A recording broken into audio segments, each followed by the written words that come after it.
Well, good morning and hello. It's me, Kenny Polcari, your host of the party. And today is Monday, December 2nd, 2024. So we're through Thanksgiving. I hope everybody had a great Thanksgiving. And now we're into the December holiday period between Hanukkah and Christmas and New Year's and all that stuff. So it's going to be kind of an exciting time of the year, right? Is Santa coming? Has Santa already come? What are investors to expect? Well, we'll get to that. But for now, here are the things you need to know to get your day started. So stocks rose on a shortened holiday trading day on Friday.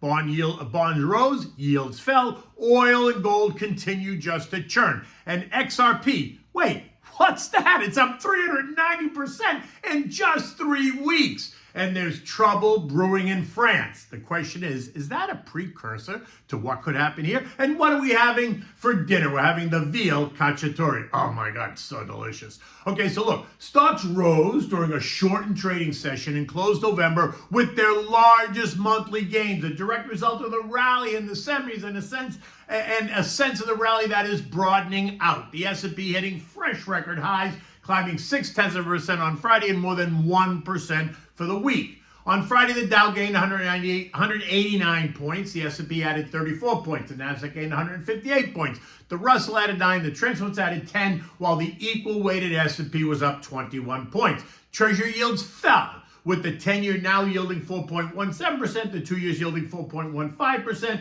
and shorter durations 3 and 6 month bills are yielding 4.49 and 4.45% respectively. The dollar weakened as investors grew more confident that President Trump's trade policies will be more moderate than initially feared. Oil weakened, gold rose, while Bitcoin has yet to pierce 100,000, all while XRP has rocketed higher by 390% since Election Day?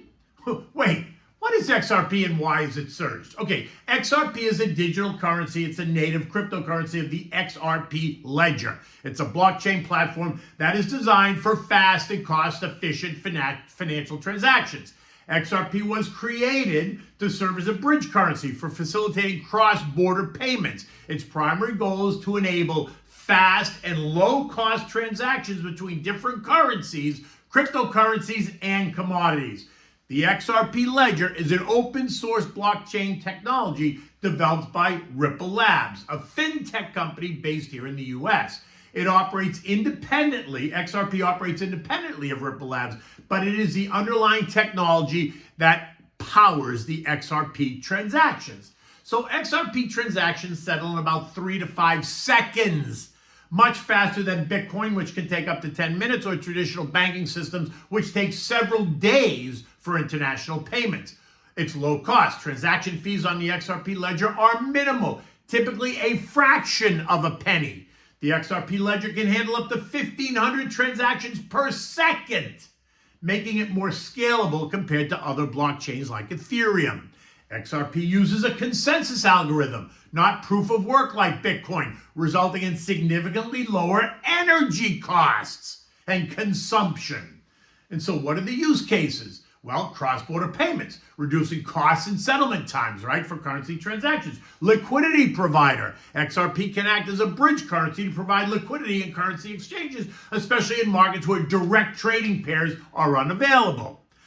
Due to its low fees, XRP is also suited for micropayments and digital commerce. XRP does not rely on traditional mining like Bitcoin. Instead, it uses a consensus protocol among a group of validators to confirm transactions. The protocol is faster and more energy efficient than proof of work systems. Now, none of this is a buy recommendation. It's just information about what's happening in the crypto space. And with Gary Gensler gone in January, the excitement is all around what happens next.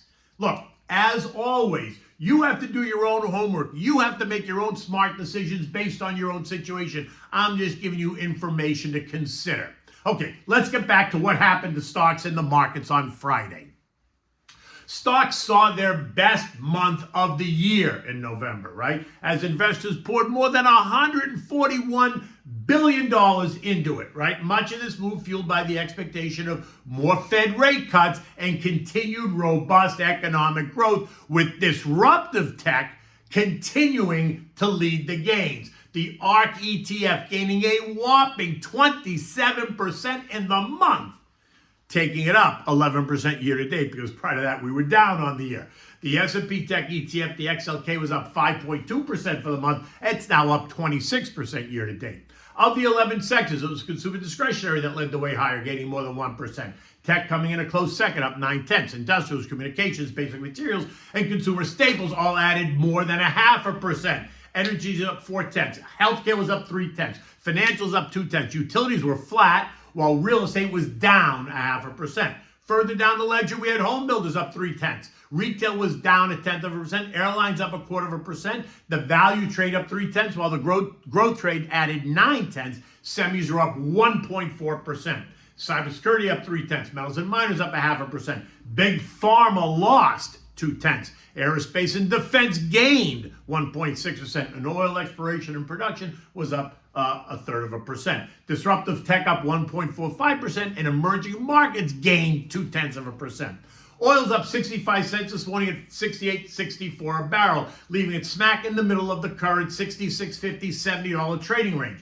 The OPEC Plus meeting that was originally scheduled for yesterday, December 1st, was rescheduled until Thursday the 5th in order to accommodate several oil ministers that were attending the 45th Gulf Summit in Kuwait City. But this postponement does allow OPEC members additional time to deliberate on production policies amid all the challenges such as slowing demand, if that's what you really think is happening, and increased output from the non-OPEC producers, which in fact is happening. Analysts suggest that the delay may help align the differing views within the group regarding future output strategies to come to the table. Now, the rescheduled meeting is expected to address potential extensions of the current production cuts and plans for any output increases in 2025, or maybe not. The outcome is expected to influence global oil markets as usual, depending on what they announce, especially considering all of the recent geopolitical turmoil. Gold is down $18 this morning at $26.64, leaving it smack in the middle of the trend lines. Support at $26.20, resistance at $27.05. The action in gold can be and should be attributed to a range of conflicting headlines that we've been talking about all year. The dollar's decline from April to September was down 6%, caused investors to buy gold was up 17% in that same time frame. We also know that a handful of foreign countries were stockpiling gold as well, giving gold support and causing it to surge. And now the recent dollar strength is up 6% due to confusion around rate policy, has put pressure on gold, causing currency traders and investors to sell it, taking it down 6% off the October high. Geopolitical tensions always cause people to buy it, seeing gold as a ultimate safe haven play on the buy side, while U.S. economic policy expectations following the election have also caused some concern, as expectations of tax cuts and tariffs under Trump are anticipated to reduce the number of interest rate cuts and actually maybe cause rate hikes, making treasury bonds more attractive compared to gold, which yields zero interest and pays no dividends, right? And then we get street analysts offering their outlooks that only adds to the confusion. Goldman Sachs and Bank of America are both calling for gold to hit 3,000 by this time next year, representing a 12% move from here. Again, as always, you got to do your own homework. Anyway, eco data this week includes S&P manufacturing PMI expected to be 49, which is contractionary. ISM manufacturing expected to be 47.6. That's further into contractionary territory. While ISM prices paid is expected to rise to 56, up from 54.8. So think inflationary. Wednesday brings the November ADP report expected to show 158,000 new jobs, and the S&P ISM services PMIs of 57 and 55.5 respectively, both in expansionary territory.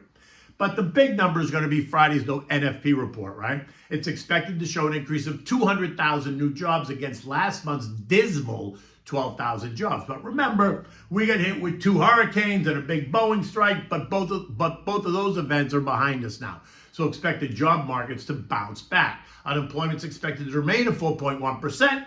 But how is this all going to play into what the Fed thinks? Well, we're about to find out, because the next Fed meeting is only a couple of weeks away.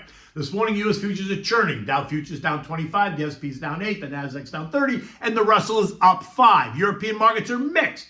Economic data there showed a deterioration in Eurozone and UK manufacturing. Although Germany and Spain are up 1%, France is down 0.3 as a new crisis is building across Europe. The far-right party in France is threatening to topple the government after a standoff over a budget battle. Political instability causing French bonds to get crushed as investors demand higher yields to hold French debt. Remember, markets don't like uncertainty, and political instability causes market uncertainty. But the real question is, what is France going to do to bring their deficit down? For that matter, what's the U.S. going to do to bring its deficit down? But that's another conversation. The S&P closed at 6,032, up 34 points, taking us yet to another closing high for the year. Now, if you draw the trend line, it suggests that the upper resistance band to be about 6,080 with support down at 58.38, which is the 50-day moving average. I, for one, have been surprised that we saw no pullback at all post the election. And while I think we still can, it's also year end and there's lots of repositioning taking place, so just think Santa Claus rally. I'm still in the camp that we churn a bit lower and then end the year right here where we are. I think Santa Claus has already come, but there are plenty of analysts that think the melt up is still ahead of us. I was on with David Asman on Friday on Varney & Company. We talked about this very subject. You can find that on my Twitter, right? You can find that interview on my Twitter. Okay, what do we have for dinner tonight? We're going to have the Veal Cacciatore, which literally means veal prepared hunter style, right? Cacciatore is a hunter. And the hunter prepared his meals with braised chicken or rabbit, using garlic, tomatoes, onions, bell peppers, mushrooms, peas, seasoned with oregano, basil, wine, salt, and pepper. But today's recipe, I substituted the chicken or the rabbit with veal. Now, you're going to take the veal, you're going to brown it, cook it in a sauce, you serve it over long pasta like a spaghetti or linguine. Your call, doesn't make a difference. If you make it on Saturday, you let it sit overnight because it's always better the next day. Now, start by sauteing the crushed garlic and olive oil, and then add the seasoned veal pieces. You've seasoned it with just salt and pepper. You want to brown the veal, no need to cook it all the way through because it's going to cook in the sauce after you do this. Now, you want veal top brown cut into like 1-inch cubes. That's the kind of meat you want to use. Once you've browned all the meat, remove it, put it on a platter. Next, add the sliced onions, the bell peppers. Use 2 large onions, 1 green bell pepper, 1 red bell pepper. If you like orange and yellow ones, you can use those too because it adds color to the dish. You want to saute the onions and the peppers until they're nice and soft, 10, 12 minutes like that. Season it with salt and pepper. Remove them from the pot. Now add 2 cans of kitchen-ready crushed tomatoes, not puree. You want crushed tomatoes. Then add a can of water, right, and 1 cup of red wine, which is optional. You don't need to do it, but I always do it. You can use whatever red wine you want. A Cab is fine. Season it with salt and pepper, oregano, fresh basil, bring it to a boil, then turn the heat down to simmer. Now you're going to add back all the veal, the onions, and the peppers. You can add, at this point now, 1 can of sliced mushrooms, draining the water first from the can, and 1 bag of frozen peas. Let it all simmer for 45 minutes, stirring it occasionally. At this point, it's done. But like I said, the longer it simmers, the better it is. And if you let it cool and refrigerated overnight until the next day, it's like you died and went to heaven. When it's ready, you're going to take it out of the fridge, let it come up to room temperature, bring a pot of salted water to a rolling boil, heat up the sauce, add the pasta now to the water, cook it for 8 to 10 minutes until al dente. You want to drain it, reserving a mug full of water always, and then return it to the pot, adding back about 1/4 cup of the pasta water, let it moisten. Just let it sit there for a minute just to absorb the water. Now you're going to add 3 or 4 ladles of the sauce. You're going to toss it, add 2 handfuls of grated cheese. ალაქателli Romano works great with this. Toss it again and now serve it. When you serve it, you're going to add a ladle of the sauce over each pasta and serve it to the table. Remember, have plenty of cheese on the table for your guests. Now, this meal works really well with a nice Chianti. Remember, it's a meal prepared by the hunter. He is a simple man, so the wine should reflect his simplicity. Doesn't get any better than that. In any event, it is Monday. The week has just begun. Until tomorrow, take good care.